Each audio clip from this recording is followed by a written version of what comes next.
자, 오늘 이 시간에는 강남 하늘빛교회 강명수가 왜 이단인가 31번째 예수님 안에 꿈틀거린 정욕, 이런 제목입니다.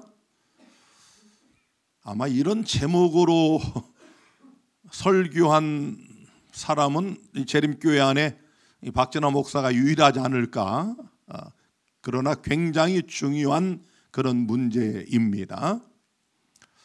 먼저 하나님 말씀 고린도전서 15장 45절과 46절, 기록된 바 첫사람 아담은 산영이 되었담과 같이 마지막 아담은, 예수님은 살려주는 영이 되었나니 그러나 먼저는 신령한 자가 아니요 육 있는 자요 그 다음에 신령한 자니라. 첫사람 아담과 둘째 사람 아담 이렇게 말하지 않고 마지막 아담, 의미심장한 구속사적 표현이라고 제가 여러 번 말씀을 드렸습니다. 생명의 근원은 오직 첫사람 아담과 마지막 아담 예수님밖에 없다는 그런 의미가 함축되어 있고, 바로 예수 그리스도만이 우리의 유일한 메시아, 우리의 그리스도이심을 말씀하는 그런 표현이라고 제가 말씀을 드렸죠. 그런데 계속 읽어보면 첫사람은 어디에서 났어요? 땅에서 났어요. 흙에 속한 자이거니와 둘째 사람 마지막 아담 예수님은 하늘에서 나셨느니라. 무릇 흙에 속한 자는 저 흙에 속한 자들과 같고 무릇 하늘에 속한 자는 저 하늘에 속한 자들과 같으니, 이 무슨 말씀일까요? 여기 흙에 속한 자들은 누구고 하늘에 속한 자들은 누구일까요? 궁금하지 않나요? 좀 비교를 해드리면 첫사람 아담과 마지막 아담 예수, 첫사람은 산영, 리빙 소울, 마지막 아담 예수님은 살려주는 영, 퀴커닝 스피릿, 살려주는 영. 그 다음에 첫사람 아담은 육 있는 자, 마지막 아담은 신령한 자. 첫사람 아담은 땅에서 나와서 흙에 속한 자, 그러나 마지막 아담은 하늘에서 나신 자. 제가 쉽게 이게 비교를 해드렸고, 그 다음에 잘 보세요. 우리가 흙에 속한 자의 형상을 입은 것 같이, 무슨 말이에요? 우리가 누구의? 첫사람 아담의 형상을 입은 것 같이 또한 하늘에 속한 자 누구죠? 예수님의 형상을 입으리라. 이 무슨 뜻일까요? 자, 첫사람 아담은 흙으로 사람을 지으시고 생기를 그 코에 불어넣으시니 뭐가 됐어요? 산영, 생명이 되었다 그랬잖아요. 그렇죠? 그런데 육 있는 자, 범죄하여 영이 육으로 됐죠. 너는 흙이니 흙으로 돌아가라. 흙에 속한 자가 됐습니다. 자, 우리가 이렇게 첫사람 아담의 형상을 입은 것처럼 살려주는 영, 신령한 자, 하늘에 속한 자의 형상을 입는다. 어떻게? 침례를 통하여. 우리가 죄로 죽었잖아요. 그리고 육 있는 자예요. 흙에 속한 자입니다. 그러나 물과 성령으로 거듭나면 우리가 어떻게? 하늘에 속한 형상, 하늘에 속한 자 예수님의 형상을 입을 수 있다, 그런 얘기입니다. 자, 이 말씀은 여기까지 보고 그 다음에 자, 신령하신 예수님, 신령한 자라고 그랬죠. 이런 예수님이 우리와 똑같은 혈육으로 인간으로 오신 목적이 뭐냐? 여기 히브리 2장 14절에 명확하게 설명을 합니다. 자녀들은 혈육에 함께 속하였음에 그도, 예수님도 또한 한 모양으로 혈육에 함께 속하심은, 그렇죠? 예수님도 우리와 똑같은 인간이 되심은 사망으로 말미암아 사망의 세력을 잡은 자 곧 마귀를 없이 하시며, 이 말씀은 창세기 3장 15절 원초적 복음의 말씀을 설명하는 거예요. 다시 말하면 마귀는 여자의 손에 발꿈치를 상하게 하지만 십자가에 죽일 수 있지만, 그러나 예수 그리스도는 어떻게 해요? 철장으로 만국을 다스릴 자, 바로 그 예수님이 마귀 어디를? 머리를 상하게 한다고 한 그 말씀. 예수님이 인간이 되신 목적이 뭐냐? 바로 마귀를 없이 하기 위하여 그렇게 되셨다. 화인 여사는 가려 뽑은 기별 1권 226페이지에서 예수님께서는 한 인간으로서 인간 사회에 사시기 위하여 인간의 무엇을 쓰시고? 형체를 쓰시고 이 세상에 오셨다. 주님께서는 당신의 인성 가운데 거룩한 성품의 참여자가 되셨다. 잘 보세요. 당신의 무엇을 통하여? 성육신을 통하여. 강명수 장로가 굉장히 많이 강조하는 이 성육신을 통하여 주님께서는 새로운 의미에 있어서, 이 말이 굉장히 중요합니다. 하나님의 독생자라는 칭호를 얻으셨다. 성육신 하신 그 목적이 뭐예요? 하나님의 독생자라는 칭호를 얻기 위하여. 이제 제 설교를 들으신 분들은 지금 읽은 이 말씀이 무엇인지 아하하고 딱 알지만, 제 설교를 듣지 못하신 분들은 그냥 독생자라는 말을 그냥 단순하게 하나님의 아들, 외아들, 왜 예수님이 하나님의 외아들이냐 이렇게 물어보면 본래 예수님이 하나님의 아들 아닌가 이렇게 이제 어정쩡하게 대답을 한단 말이에요. 다시 분명히 말하지만 예수님은 본래 신분이 전능하신 하나님, 영존하신 아버지라니까요. 본래 아들이 아니에요. 그분은 본래 그분은 사람이 아닙니다. 본래 종의 형체를 갖는 분이 아니에요. 그분의 이름은 예수가 아니에요. 여호와예요. 그런데 그분이 성육신하셔서 새로운 의미에 있어서 하나님의 독생자라는 이름을 얻으셨다. 칭호를 얻으셨다. 그래서 제가 AI에게 물어봤습니다. 이 독생자에 대하여 이 AI가 어떻게 대답을 할까 제가 좀 궁금했습니다. 그래서 이렇게 물었어요. 자, 예수 그리스도를 하나님의 독생자라고 하는 이유가 무엇인가요? 이게 물었더니 참 놀랍습니다. 첫째는 이제 성경적 근거. 요한복음 3장 16절 하나님이 세상을 이처럼 사랑하사 독생자를 주셨으니, 이 말씀을 인용을 하고 여기서 독생자는 헬라어 모노게네스로 유일무이한 존재, 하나뿐인 아들이라는 뜻입니다. 이건 이제 원어를 설명한 거예요. 하나뿐인 아들. 그래서 우리 재림교회의 성경 좀 알고 예언의 신 좀 연구했다고 하는 이런 분들도 예수님은 본래 하나님의 아들이라고 믿는 이런 엉터리들이 있다 이 말이에요. 예수님이 본래 하나님의 아들이 아니냐고 저한테 어떤 장로님이 막 굉장히 항변하시더라고. 예언의 신 보라 이거예요. 예언의 신. 요거 잘 깨달으셔야 됩니다. 이 구속사적 의미를 알아야 돼요. 자, 첫 번째는 성경적 근거를 댔고, 두 번째는 신학적 의미, 삼위일체 교리. 예수님은 성부 하나님과 동일한 본질을 지닌 성자 하나님입니다. 즉 하나님과 본질적으로 하나이면서도 인격적으로 구별되는 존재입니다. 정확합니다. 참 AI가 놀랍습니다. 진짜. 성육신의 신비, 하나님은 인간을 구원하기 위해 자신의 아들 예수 그리스도를 육신으로 보내셨고, 이는 하나님이 자기 전달이며 사랑의 표현입니다. 창조되지 않은 존재, 예수님은 창조된 피조물이 아니라 영원한 존재로서 하나님과 함께 태초부터 계셨고 만물을 창조하신 분이십니다.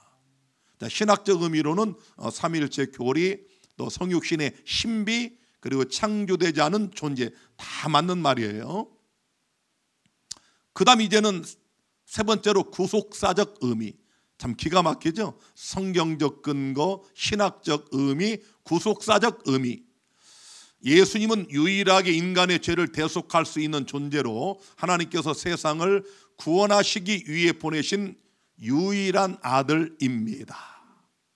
왜 유일한 아들이라고 그랬다고요? 제가 말씀드렸죠. 좀 이따 다시 설명할게요. 자, 그 다음에 그 밑에 보시면은 독생자라는 표현은 하나님의 사랑과 구원의 계획을 드러내는 핵심이다. 핵심. 요거 AI가 지금 핥듯 모를 듯 아주 중요한 얘기를 했어요. 자, 그 다음에 삼위일체 교리, 이건 아까 한 거고요. 다 한 겁니다. 제가 한번 더 넣었네요. 자, 교리적 강조. 니케아 신경, 하나님이 하나님이시요 빛 중에 빛이시요 참 하나님의 참 하나님이시라. 나셨으나 만들어지지 아니하시고, 니케아 신경이 이렇게 돼 있어요. 자, 그래 그 밑에 보니까 예수님은 창조된 존재가 아니라 하나님과 한 본질을 지닌 독생자임을 강조한다. 자, 여기까지 제가 이 AI의 답을 듣고 놀랐고요. 그 다음에 물론 제가 성경적으로 정의한 그 정확한 대답은 못했습니다. 왜? AI가 박진아 목사보다는 성경을 모르기 때문에. 이건 사실이에요. 제가 우스로 하는 얘기 아니라 뭐 저만큼 어떻게 알 수 있겠습니까? 이 세상에 나와 있는 일반적인 다 나와 있는 것들을 취합해서 답을 한 거기 때문에 더 깊이는 모르죠. 그래서 제가 이렇게 물어봤습니다. 성육신하신 예수님은 우리와 똑같은 죄되고 타락한 본성을 가지셨는가? 강명수 장로는 가졌다고 그러잖아요. 우리가 똑같은 죄되고 타락한 본성을 가졌는가 이렇게 물었더니 자, 그 위에 보시면 이거 좀 확대해드리면 아주 중요한 질문이에요. 진아님, 기독교 신학에서 예수님은 성육신과 그분의 본성에 대한 이해는 구원론의 핵심과 직결됩니다.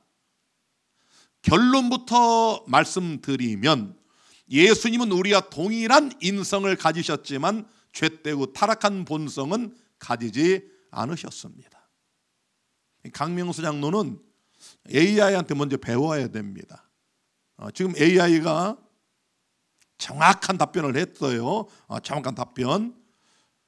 분명히 우리와 똑같은 인성을 가지셨지만 타락한 본성을 갖지 않으셨다 그랬고, 그 밑에 보시면 성경적 근거 히브리서 4장 15절과 고린도서 5장 21절 예수님은 죄는 없으시니라. 예수님은 죄를 알지도 못하신 분이라는 이 말씀을 인용을 합니다. 자, 그 다음에 신학적 해석. 동일한 인성 그러나 무제한 본성. 그렇죠? 예수님은 참 하나님이시며 동시에 참 인간이십니다. 인간의 육체, 감정, 지성, 의지를 가지셨지만 아담의 타락 이후 물려진 죄된 본성은 가지지 않으셨습니다. 정확하죠? 자, 그 다음에 원죄와 자범죄 모두 없음. 기독교 교리는 예수님이 성령으로 잉태되어 마리아에게 태어나셨기에 아담으로부터 유전되는 원죄를 피하셨다고 봅니다.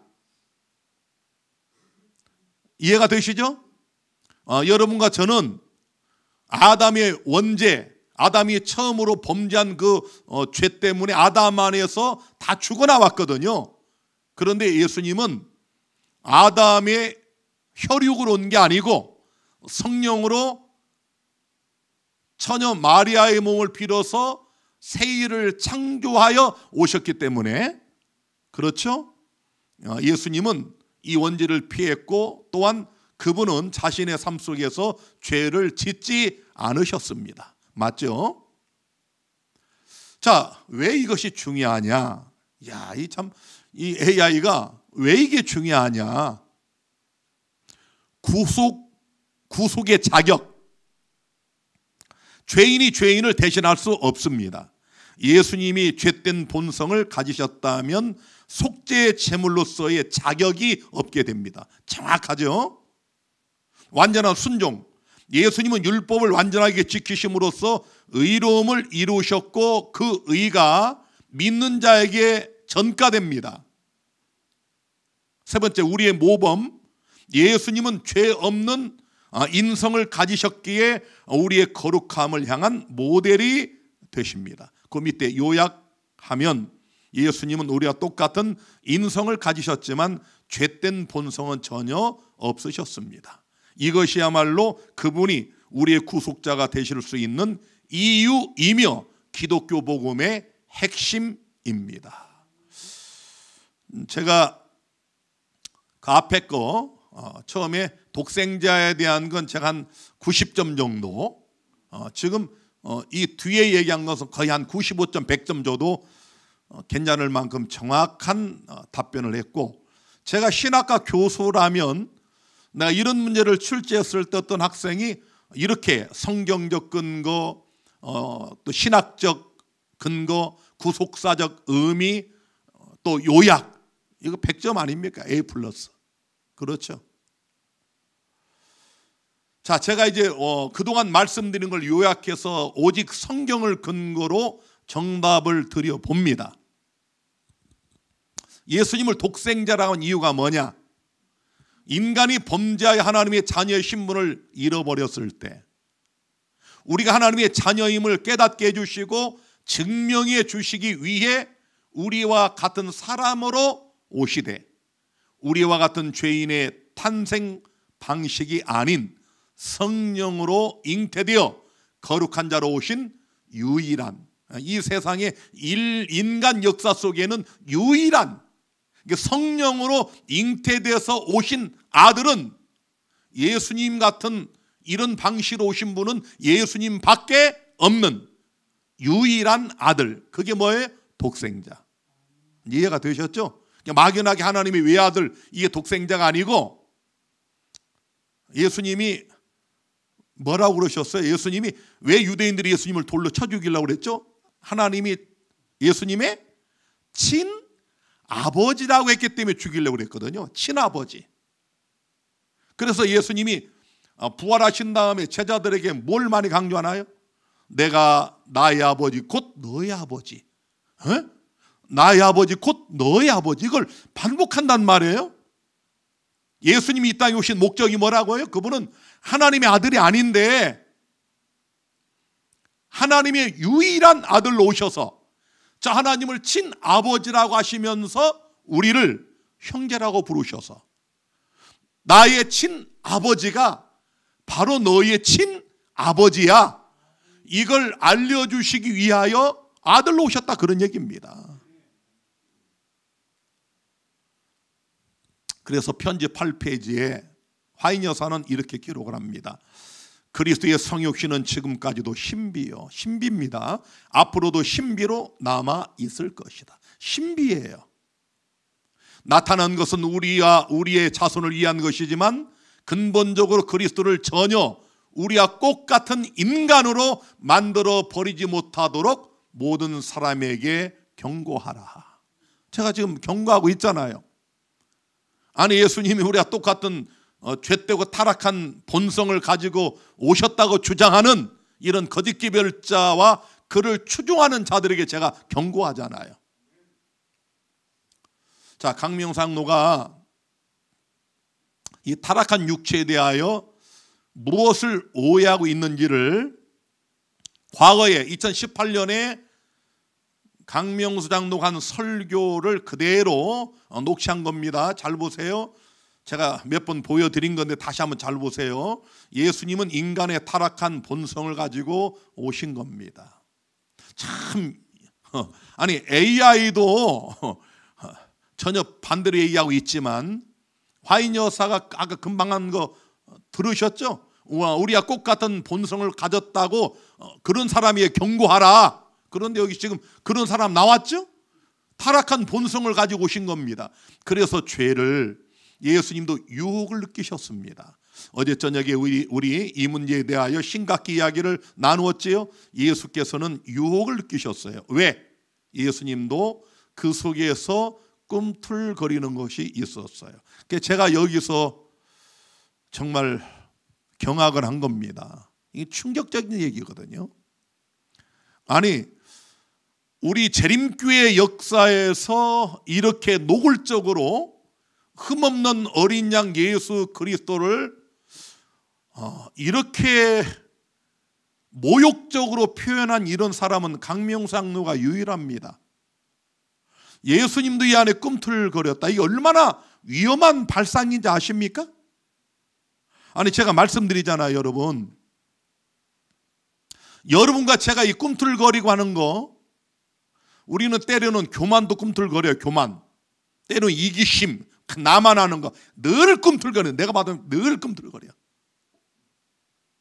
아니 오죽하면 사도 바울도 내가 원하는 건 하지 않고 원치 않는 악을 행하는 나를 본다라고 고백을 할까요? 그게 우리 인간이거든요.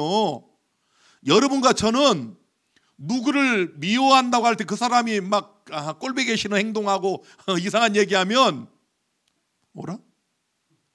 내가 이 사람 미워해야 되겠다. 시작.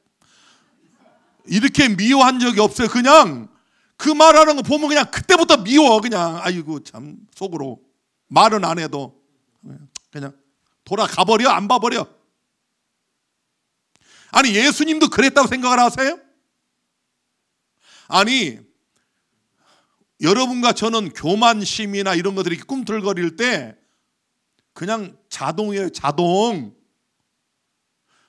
목사도 꿈틀거려요. 그런데 그걸 그냥 말 안 하고 경건한 척하니까 여러분이 모르는 것이 다 똑같은 인간이란 말이에요. 때로는 교만하고 이기적이고 돈 좋아하고 다 이게 있단 말이 우리 안에 탐욕적이고 정욕적이고 있어요. 내가 오늘 병원 요양원 어르신들 형제 자매들을 병문안을 세 군데를 왔다 갔다 했는데 우리 주기야 자매는 그분은 오징어를 사오래 나보고. 그분은 그게 아주 소원이야. 그래서 뭐 침례 받으신 분도 아니고 제가 늘 기도는 해드리지만 성격이 참 특이하지 않습니까? 그래서 제가 그걸 사러 그 병원 옆에 들어왔더니 어떤 이제 길거리에서 키도 크고 얼굴도 잘생겼는데 코가 이렇게 매부리끼 많은데 코가 완전 딸기고 팍 낮술에 취해가지고 그냥 그 얼굴 표정이 어디 개그 프로 보는 거 더 재밌어. 내가 얼마나 속을 혼자 웃었는지 내가 표현을 못하게 아까 내가 우리 자매들한테 표현을 좀 해줬는데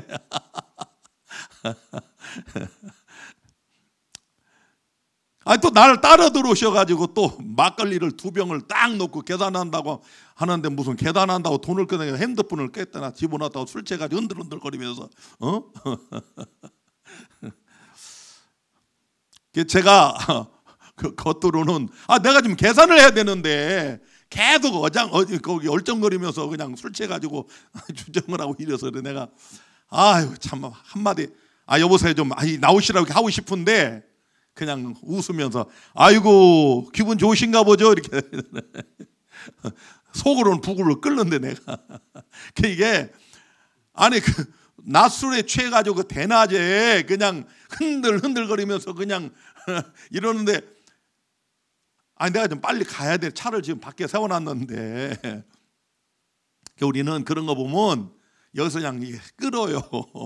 한마디 확 해주고 싶어요. 아저씨 좀 나와요. 이렇게 이렇게 하고 싶은데 그렇게 되면 내가 혼날 것 같더라고. 술 취해가지고 욕이 나올 것 같더라고. 그래서 꼭 참고 웃으면서 그냥 이렇게 하고 왔는데 우리는 그런 존재들입니다. 내가 겉으로는 웃었지만 속으로는 그게 우리들입니다. 여러분 예수님도 그랬다고 생각하십니까? 예수님도 그렇게 욕을 하고 싶은데 아이 참자 이랬다고 생각하시나요? 아담과 하와가 범죄하기 전에 타락한 본성을 가지지 않았지만, 그렇죠? 아담과 하와가 타락하기 전에, 범죄하기 전에 우리 같은 타락한 본성을 가지지 않았지만 유혹을 느꼈나요? 느꼈어요. 느꼈죠? 그런데 이 강명수 장로는 이렇게 설교를 합니다. 예수님께서 죄를 이기시고 승리하신 것처럼 우리도 죄를 이기고 승리할 수 있다. 거기에 대한 모든 이유가 어디에서 나오냐 하면 예수님께서 인간의 육체를 갖고 오셨기 때문에 육체라는 단어는 하나밖에 없어요. 육체는 다 똑같은 죄로 물든 타락한 육체예요. 죄로 물들지 않은 타락하지 않은 육체라는 것은 성경에 없어. 육체는 하나입니다. 이거 진폐 설교 못 듣고 이 위폐 설교만 들으면 그렇지 한단 말이에요. 아니 언뜻 생각해도 육체는 하나잖아요. 죄로 물들고 죄로 타락한 육체 하나지 뭐 둘인가요? 예수님이 우리가 똑같은 육체를 가지고 오셨다는 얘기는 우리 같은 이런 똑같은 육체지 무슨 육체가 둘이 있느냐. 이 설교만 들으면 여기에 또 속는다니까요, 여러분. 그런데 예수께서 육신을 따라가지 않고 성령을 따라갔기 때문에 속에서 올라오는 이기심과 교만과 그런 정욕들을 컨뎀, 정죄라는 말을 제가 쓴 거예요. 이분이 영어로 얘기했어요. 컨뎀할 수 있다는 거예요. 정죄할 수 있다는 거예요. 이해가 되시나? 여러분 예수님이 박진아 목사와 똑같은 타락한 죄된 본성을 가지고 오셔서 예수님은 그냥 그런 이기심과 교만과 정욕 이 안에 막 꿈틀거리는 걸 다 컨뎀해서 이기셨다는 거야. 언제부터? 태어나서 1살 되기 전부터. 강명수 장로의 논리대로 하자면 예수님은 태어나서부터 저절로 다 컨뎀을 하신 거야. 1살, 2살짜리가. 공평한가요? 아니 여러분 그런 예수님이라면 우리하고 공평한가요? 아니 100m 달리기를 하는데 예수님은 95m부터 뛰시고 우리는 0.0m부터 뛰어. 땅! 예수님 뒤바라보시면서 걸어가셔도 그냥 우리보다 이겨. 우리는 쭈라 뛰어와도. 아니 이게 공평하냐고. 예수님은 왜 우리가 똑같은 죄된 본성인데 교만과 정욕과 이기심을 1살 때부터 다 컨뎀할 수 있었느냐. 이게 말이 됩니까? 여러분 육체가 죄를 짓나요? 아니 살이 죄를 짓냐고요. 아담이 타락한 후에 육체의 변화가 있었나요? 자, 이거 중요한 질문인데 아담이 선악과를 먹자마자 갑자기 육체에 막 변화가 있었나요? 아무런 변화가 없었습니다.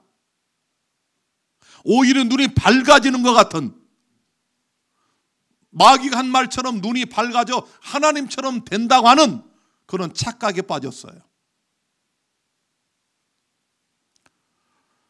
자, 육신으로 오신 예수님의 육체 안에 타락한 본성이 들어있었을까? 중요한 얘기합니다. 제가 지금부터. 강명수 장로는 육체는 똑같은 육체라는 거예요. 박진아 목사 같고 원영동 장로 같고 이렇게 우리가 똑같은 죄로 물들고 타락한 이 육체 똑같이 오셨는데 예수님 뭐가 다르냐? 여러분 이 화장실 오래간만에 보시죠? 옛날 우리 모든 집들의 화장실은 저렇게 생겼고 우리가 변소 혹은 똥뚝간 그렇게 불렀어요. 저 나무 2개 딱 놓고 저기서 우리 일을 봤습니다. 그 옆에 있는 것은 똥바가지입니다. 그러면 이 똥바가지는 언제부터 똥바가지였나요? 네? 자, 이 똥바가지는 본래부터 똥바가지였나요? 우리 어르신들 잘 아시죠? 옛날 우리 시골집에 이렇게 초가집에 박넝쿨이고 박이 주렁주렁 달리면 저 박을 따서, 저도 봤어요. 어렸을 때 많이 봤습니다. 자, 이렇게 쪼개가지고 뭘 만들어요? 바가지를 만듭니다. 삶아가지고 안에 있는 거 다 이렇게 파내고, 그 다음에 그렇죠, 이런 방식으로 지금은 공예품으로 만들기 위해서 이걸 하더라고요. 지금도 이렇게 해서 말립니다. 말리면 저렇게 수많은 바가지들이 나와요. 바가지. 저기 똥바가지가 있나요? 4번째 똥바가지인가요? 아니 여러분, 여기서 똥바가지 있어요? 참 이것도 어렸을 때 우리가 많이 보던 똥장군입니다. 우리 동네에 저 똥장군 전문 아저씨 한 분 계셨어. 그분만 지나가면 우리가 다 그냥 막 뒤에서 놀리고 그랬다고. 그분은 동네 그 똥품은 그분을 불러, 동네 분들이. 그분은 딱 언제나 보면 이 똥장군을 쥐고 다니셔서, 아마 뭐 돈 몇 푼 주고 이렇게 했는지 몰라도. 그래서 저기다 변수에 똥을 풀 때 뭘로 퍼요? 요 똥바가지로 풉니다. 처음에 물을 갖다 붓고요, 밑에가 좀 되거든요. 저 바가지로 저어야 돼. 저어가지고 완전 이렇게 묽게 만들어서 그걸 이제 아까 똥장군 여기다가 똥장군에 부어서 저렇게 집으로 위에 뚜껑을 만들어서 저걸 지고 가는데 조심해야 돼. 출렁거려요. 자, 이 똥바가지인데 본래부터 똥바가지는 없습니다. 똑같이 박이었는데 이 바가지에다가 무엇을 담느냐에 따라 용도가 달라집니다. 이 얘기를 잘 들으십시오. 이렇게 똥을 담으면 똥바가지가 되고, 쌀을 담으면 쌀바가지가 됩니다. 이해가 되시죠? 강명상도가 이런 오묘한 진리를 몰라서, 아니 육체가 무슨 2개가 있냐, 우리가 또 똑같은 육체지. 아니 여러분, 살이 죄를 짓나요? 아니 타락한 본성이 살 속에 있나요? 첫 아담은 산영, 아까 우리 처음 읽은 말씀 기억하세요. 마지막 아담은 살려주는 영. 다 같은 바가지예요. 그런데 이 첫 아담은 죄와 사망을 담았어요. 범죄하여 똥바가지가 됐습니다. 마지막 아담 예수님은 의와 생명을 담으셨어요. 그래서 이 땅에 오실 때부터 우리처럼 타락한 본성을 담은 똥바가지가 아니라 거룩한 자로 오셨잖아요. 예수님은 우리처럼 타락하고 부패하지 않은 거룩한 본성으로 그 그릇에 담으셨고, 이 바가지는 육체입니다. 연약하고 태화된 육체예요. 유전법칙의 결과를 받은 쪼그라들고 볼품없는 태화된 육체. 예수님은 여기에다가 거룩한 자로 오시는 성령으로 담으셔서 거룩한 자로 오셨고, 우리는 예수님과 똑같은 연약하고 태화된 육체라는 바가지에다가 부패하고 타락한 본성을 담았습니다. 이래도 이해가 안 되시나요? 원고 94페이지. 예수님 안에는 신성의 모든 충만이 육체로 거하시고. 이해가 되셨죠? 예수님 안에, 이 바가지 안에는, 우리 육체는 우리가 똑같은 바가지인데 신성의 모든 충만이 거하시고, 그리스도 안에서 두 속성이 융합함, 신성을 나누어 받음으로써 우리는 순결하고 거룩하고 더러움이 없이 설 수 있다. 우리도 예수 믿는 자는, 믿음으로 예수 안에 있는 자는, 예수가 우리 안에 있는 자는 이 신성을 나누어 받음으로 우리도 이제는 타락하고 부패한 본성이 아닌 거듭남으로 순결하고 거룩하고 더러움이 없는 것을 담는다, 그런 말씀이거든요. 여러분 인생 사시면서 단 한 번이라도 신성의 충만이 육체로 거하는 그런 사람을 본 적이 있나요? 있어요?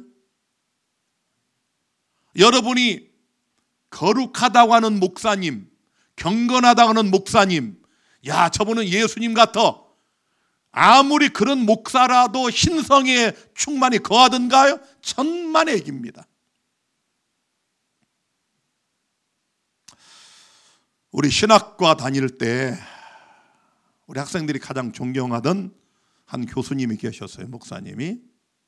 우리 재림교회, 한국 재림교회 1호 신학 박사입니다. 그분은 걷는 걸음걸이도 예수님이요. 아유, 출근할 때 그 교수님 걸어오는 거 봐도 빛이 나는 것 같아. 이마에 빛이 나요, 진짜로.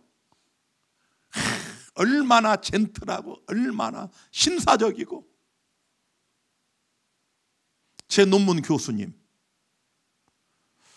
저에게 시골 생활을 가르쳐 주신 교수님, 저를 가장 사랑해 주셨던 교수님, 그분이 침례와 입교라는 책을 내셨는데 그게 제가 다 쓴 거예요. 거의 100% 다 제가 쓴 책입니다. 신학과 3학년 때 그 교수님이 쓰라고 그래서 제가 썼고 제 이름 감추고 책을 냈죠. 교리집을.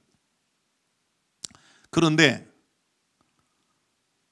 제가 졸업하고 한동안 있다가 밴뉴스를 들었어요.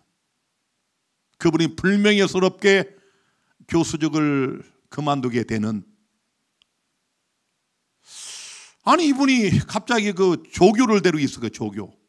그 여자 이제 신학과 학생들 중에 이제 아주 착하고 좀 말 잘 듣고 좀 똑똑한 이런 사람 데려다가 이제 장학금을 주면서 조교를 데리고 있는데, 이제 친하게 지내자, 늘 뭐 같은 사무실에서 만나고 늘 뭐 이렇게 하다 보니까 근데 한 번은 이제 이분이 차를 타고 드라이브 하자고 갔는데 이게 근교로 나가시다 갑자기 내가 너무 몸이 피곤하다, 우리 좀 모텔에 가서 좀 쉬었다 가자. 그 순진한 이 신학생이 멋도모로 이제 따라 들어간 거예요. 뭐 다른 거 0.01%라도 어떤 생각, 의심 이런 것도 없고 들어간 거예요. 그런데 들어가서 갑자기 포르노를 튼 게, 포르노. 그 당시 모텔에서 이게 틀면 나오는 그런 포르노를, 그 여학생이 너무 경악을 해가지고 놀래서 이제 뛰쳐나온 거예요. 그걸 나중에 이 여학생이 자기 남자친구한테 얘기를 했어요. 이 남자친구가 교수님한테 이런 일이 있었죠. 돈 500만 원 안 주면 제가 까발립니다. 그때 500만 원 지금 한 5천만 원 돈 돼요. 그래서 교수님이 500만 원을 주셨어. 그랬더니 이 젊은 애들이 한 5천만 원 거금을 마음 쓰고 이제 하다 보니까 돈 생각이 또 나는 거야. 다시 또 2차로 요구하는 거야. 5천만 원만 더 주죠. 안 주면 내가 다 알리겠습니다. 그 교수님이 큰일 났구나 해서 경찰에 고발을 해서 잡았어. 그 사람은 공갈 협박 그걸로 해서 형사처벌을 받았지만 이 교수님은 교수직을 내려놓고 불명예스럽게 퇴직을 할 수밖에 없었습니다. 제가 그 후에 저 멀리 경상도 계신 교수님을 찾아뵙고 그때 좀 비싼 선물 좀 사가지고 와서 큰 절을 올리고 위로해드리고 왔습니다. 뭐 저는 지금도 여전히 그 교수님을 사랑합니다. 그분이 그 순간 그런 실수를 했지만 그러니까 제가 충분히, 왜? 예수님이 아니니까. 우리 인간은 그럴 수 있어. 다윗도 넘어졌으니까. 이게 우리 인간이라고. 이게 우리 인간. 정말 그 교수님은요 만인이 존경했다니까요. 설교도 얼마나 잘하셨습니까? 영어도 얼마나 잘하시고. 그래서 순간 나락으로 떨어져. 이게 우리 인간이라고요. 그래서 예수님 외에 우리 인간은 어떤 누구도 우리의 모델이 없는 겁니다. 우리의 모범은 오직 예수님밖에 없는 겁니다. 신성의 충만히 육체로 거하는 이런 사람은 예수님 외에 아무도 없습니다. 그래서 원고 94페이지에 그 두 속성이, 인성과 신성이 융합함으로 신이 인간이 되거나 인간이 신이 되는 것은 아니다. 우리가 예수님을 영접하여 예수님의 신성을 나누어 받는다고 해서 신이 되거나 그런 건 아니다.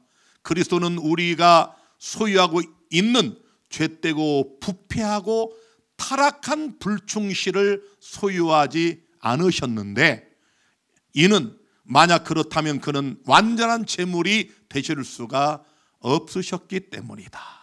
이해가 되시나요? 왜 예수님을 상징하는 어린 양을, 유월절 어린 양을 잡을 때 왜 흠이 없는 걸 잡으라 했는가? 이해가 되시나요? 오직 흠없고 점없는 어린 양 같은 그리스도의 보배로운 피로 한 것이니라. 우리 예수님은 남자의 정자와 여자의 난자가 만나서 23쌍의 염색체를 가지고 그런 인간적 DNA를 가지고 오신 분이 아니라 이겁니다. 아니 이걸 모르고 무슨 육체는 둘이 될 수 없고 하나인데 우리가 죄되고 타락한 본성이 있는 것처럼 예수님도 똑같은 그런 육체다. 아니 이런 엉터리 주장이 어디 있습니까? 똑같은 바가지인데 예수님은 어디로부터 오셨다고요? 하늘로. 우리는 땅에 속했지만 예수님은 나는 위에서 왔다고 출신이 다르다고 분명히 말씀하잖아요. 똑같은 연약한 바가지에다가 예수님은 거룩을 담으셔서 오신, 태어날 때부터 거룩한 자, 하나님의 아들로 오셨잖아요. 그래서 고린도후서 4장 7절에 우리가 이 보배를, 잘 보세요, 이 보배를 어디다가? 질그릇 바가지에 가졌으니, 예수라는 이 큰 보배를, 예수를 믿음으로 태화되고 연약한 이 바가지에다가 이 보배를 담았으니, 야, 그런즉 누구든지 그리스도 안에 있으면 새로운 뭐예요? 피조물이라. 이제 그 똥바가지가 아니라 그 바가지에다가 예수를 담으면, 예수라는 보배를 이 질그릇에 담으면 우리는 새로운 피조물이 되는 거예요.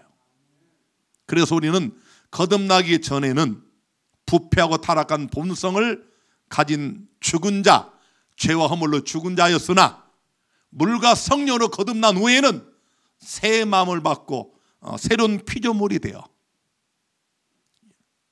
이런 자들을 성경은 거룩이라는 말을 써서 성도, 거룩한 물이라고 부르는 겁니다. 다 같이 읽겠습니다. 시편 51편 11 시작. 하나님이여 내 속에 정한 마음을 창조하시고 내 안에 정직한 영을 새롭게 하소서. 이해가 되시죠?